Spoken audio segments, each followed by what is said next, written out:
Hi everybody, welcome to part 2 of the tunnel tutorial. In this tutorial I am going to quickly show you how to set up snapping on the grid to help you put your pieces together quickly and efficiently without playing around too much, freeing more time for design and layout. Explain the piece sizes, and I'm going to set up an example for you here right on the video to show you how quick and how quick and easy it actually is to set up your tunnel system here. As you can see right here, I have a giant 100 meter by 50 meter platform that I'm working on. It's pretty vacant except for my little hatch piece here. Now my hatch piece is basically going to represent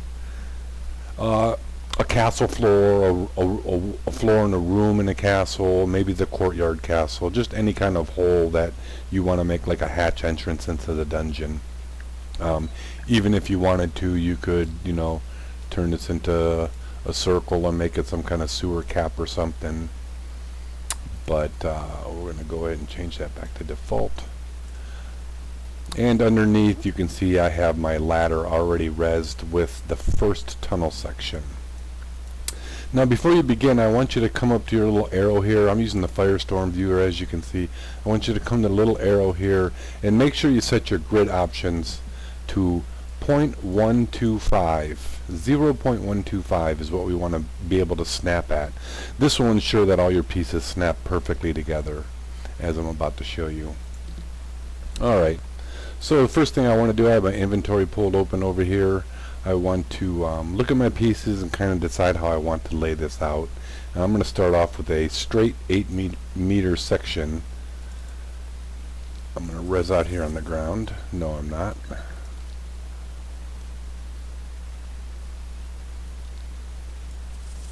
Alright.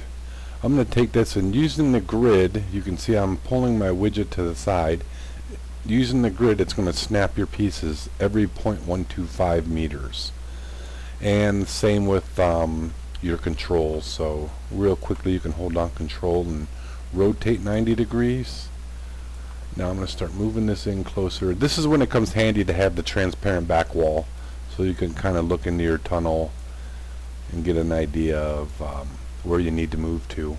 So I'm going to take this and start snapping it right to about there. And it looks like that's perfect.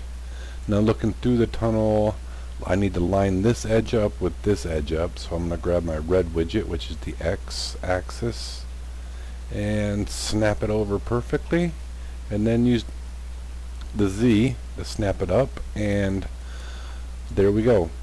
A perfect seamless section. Looks like one full section there. Okay, moving right along, I want to get a S-curve with a 2 meter rise. I'm going to res this out. I keep wearing it for some reason. I don't know why that happens. Well, we don't want that.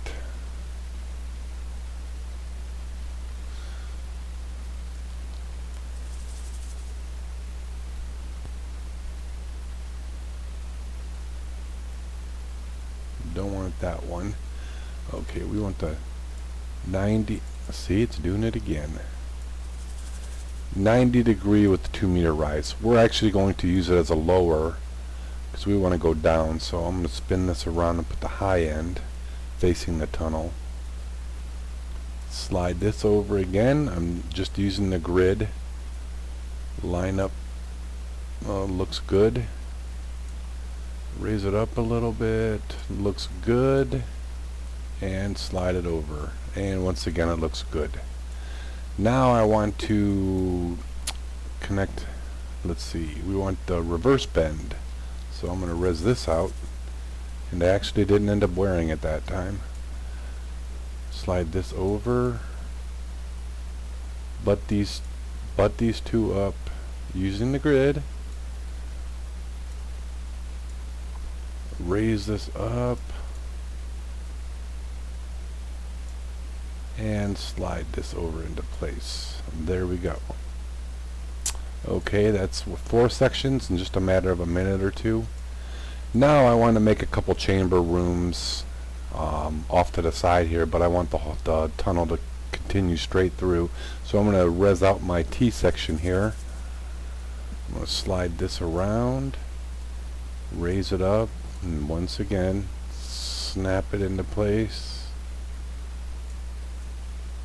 And now from this angle, good. Coming back here, we want to snap it there and raise it up. And there we go. Now I want 2, so I'm going to go ahead and shift copy this over. And there. Now I want to res the one entrance chamber here. I'm going to butt this up.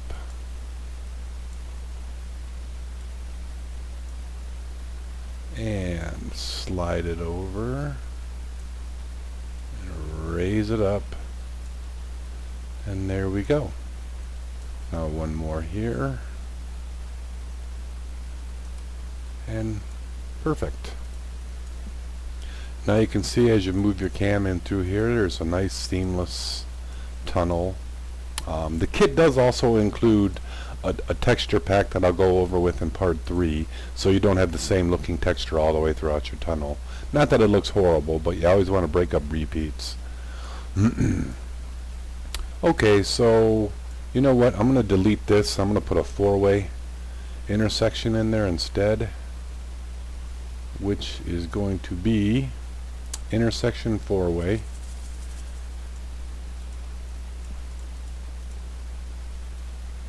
Slide this over into place. Nope, don't want to do that. Well, I am just having a hard time with this mouse. Slide this back up into place. Here we go. There it is. Okay. Let me move it into place.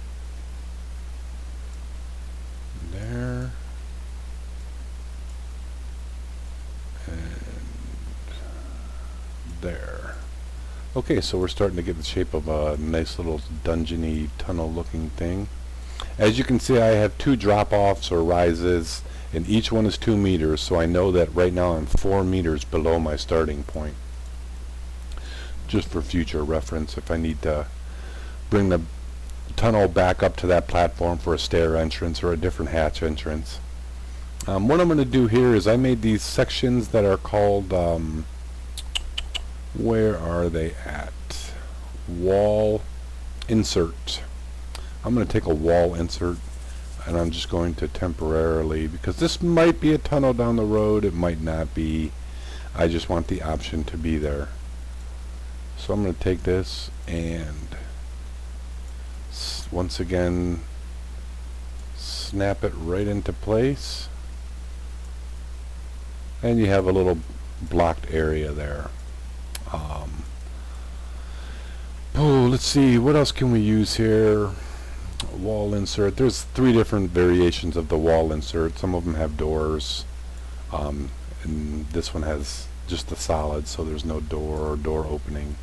I'm going to res out another straight 8 meter piece, spin it around, and butt it up.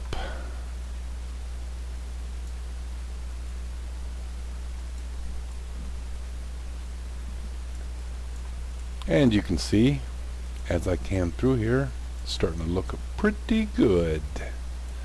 Now let's say that I want to end this and to come up on a staircase somewhere, I don't know, inside your castle or on your lands or whatever.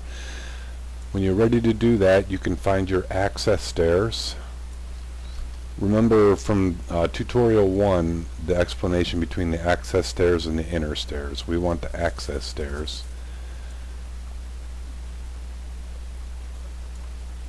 Actually, I do think that we want to come back up 2 more meters because we dropped 2 meters. I just remembered that. So let me see, what haven't we used yet? Straight piece with the 2 meter rise. How about an S curve with the 2 meter rise? This is a pretty cool piece because it not only swerves but it also goes up or down. So I'm going to slide this over.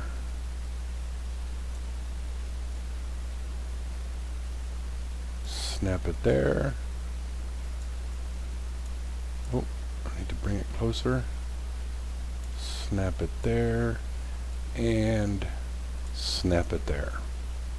Okay, 2 more meters we need to come up. So maybe we'll move the staircase to the side and get a 90-degree bend with a 2-meter rise. That's what we want.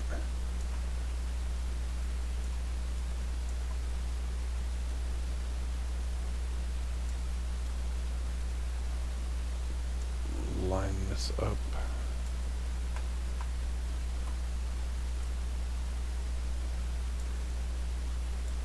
There, there, and there. Now we can take our staircase and snap it.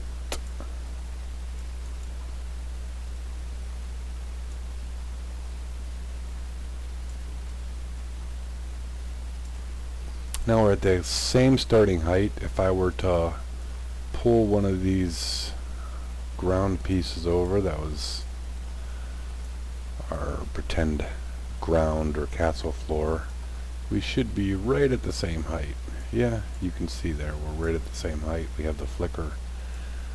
And then you can just build a wall around here, put a door opening in here, or whatever you know, however you want it to look from the exterior of the tunnels. So now I'm going to move over to my avatar, touch the ladder to climb down it. Doop, doop, doop, doop, doop, doop. And you can see as we're inside the tunnel, we're going to walk through it, and actually let's run through it because we're running out of time. Run through it. We have, you know, our chambers here that we made, the wall partition. 8 minutes.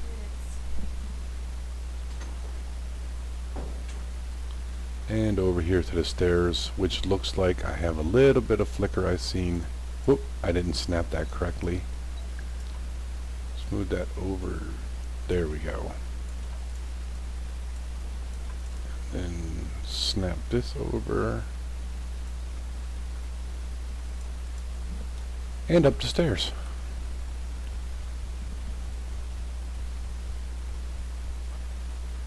And there's a very simple, basic, quick tunnel. Hopefully you guys can do a little bit better than this. But I'm going to go over texturing in the next part, so make sure you stay tuned.